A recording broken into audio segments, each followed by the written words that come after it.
How to enable call waiting on your Samsung mobile. Hey guys, welcome back to another quick and short tutorial video. In this video we are going to learn how you can enable call waiting on your Samsung mobile. It's a very easy and simple process. To learn it, you have to watch this video till the very end.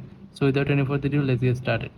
So first of all, you have to open up your phone app by pressing on this phone icon, and after that you will get an interface like that. At the upper right side you will get three dots, so tap on it, and then here you'll get three options, and the last one is settings, so tap on it, and then here you'll get a bunch of options, and now scroll down a little bit, and here you'll get supplementary services, tap on it, and then it will take some time.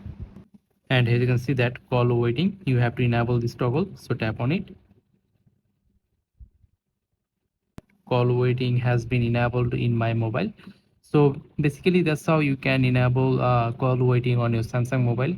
I hope you understand the full process. If you think this video is useful, then don't forget to like this video and subscribe to the channel. Goodbye.